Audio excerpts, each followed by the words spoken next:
बात करेंगे जो लोग को हार्ट में प्रॉब्लम है, जिसको हार्ट में ब्लॉकेज है। हार्ट के बीमारी का परिलक्षण जान लीजिए। हार्ट में कोई भी बीमारी हो, आपको चलने में दम फूलेगा, ज्यादा दूर तक आप नहीं चल सकते हैं।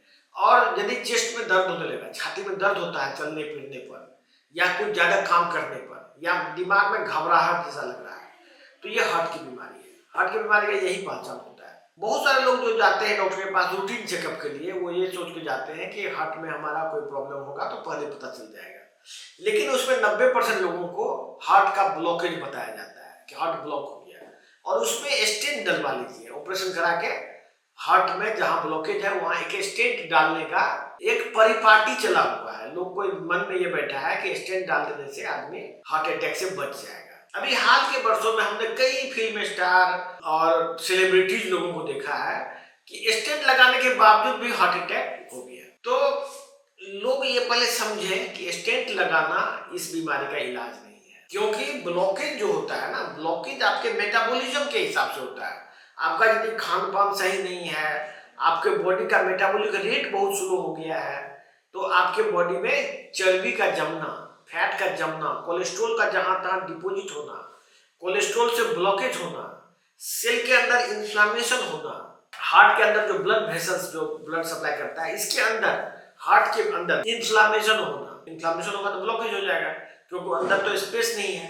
ये ब्लॉकेज होना, ये बेसिकली स्टेंट डालने से ये ठीक नहीं हो सकता। ये ब्लॉकेज का प्रोसेस मेटाबॉलिक प्रोसेस है कि लोग ब्लड पतला करने का दवा खा रहे हैं। हमारे पास जो मरीज आते हैं वो ब्लड पतला करने का दवाई खाते हुए आते हैं, और ज्यादातर का किडनी डैमेज हो जाता है।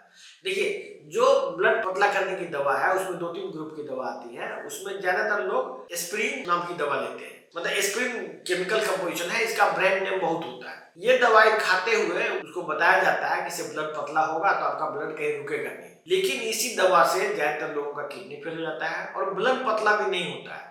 ब्लड पतला होने के बदले लोगों को ब्रेन हेमरेज होने का चांसेस बढ़ जाता है।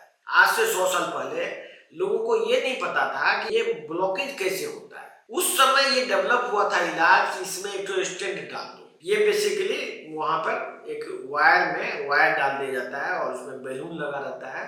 ये वर्षों पुराना इलाज है। उस जमाने में ये नहीं पता था कि ब्लॉकेज क्यों हो रहा है। लेकिन अभी जो लेटेस्ट रिसर्च हुआ है, जो सबको पता है ये बात कि ब्लॉकेज का कारण इन्फ्लामेशन है, इंजुरी है। ये इंजुरी माल न्यूट्रिशन की वजह से आता है। जो हम लोग खाना खा रहे हैं उसमें न्यूट्रिशन की कमी है, इस वजह से उसका जो शरीर का जो अंदर का लेयर है वो सही ढंग से बनता नहीं है, जिसके वजह से वहां पर कुछ ना कुछ डिफेक्ट रह जाता है, जो कि फिर ब्लॉकेज करता है। डिफेक्ट होने के बाद उसमें इन्फ्लामेशन हो जाता है, वो सूज जाता है और वहां का स्पेस घट जाता है।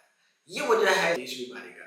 तो इसमें फिर उसी जमाने में कोई इलाज तो था नहीं, स्टेंट डालने का परिपाटी शुरू हुआ कि उसमें कुछ डाल दो, जहां ब्लॉकेज हुआ वहां कुछ डाल दो। ये चलते गया, और बहुत ही दुर्भाग्य की बात है, जब आप मेटाबॉलिक ट्रीटमेंट चालू हो चुका है, लोगों को ये बीमारी से निजात मिल सकता है, ये ब्लॉकेज ऐसे ही खुल सकता है। और बहुत अच्छी बात ये है कि पूरे विश्व के जितने भी बड़े बड़े लोग हैं मेटाबॉलिक उपचार से ही हार्ट को ठीक करते हैं। तो ये आम लोगों के लिए ये इंफॉर्मेशन है, जो गरीब हैं, जो पढ़े लिखे लोग हैं, जो चाहते हैं कि उसको हार्ट अटैक ना हो, गलत उपचार में ना पड़ना चाहते हो, उसके लिए हमने ये सेवा डेवलप की है। आप ऑनलाइन भी ये उपचार ले सकते हैं। यदि आप ये उपचार ऑनलाइन भी लेंगे तो उसमें भी आप बहुत हद तक ये बीमारी से निजात पा लेंगे। और हमारा सेंटर अब सब जगह खुलेगा पूरे भारत में। तब तक के लिए आप ऑनलाइन उपचार ले सकते हैं या हमारे सेंटर पर डायरेक्ट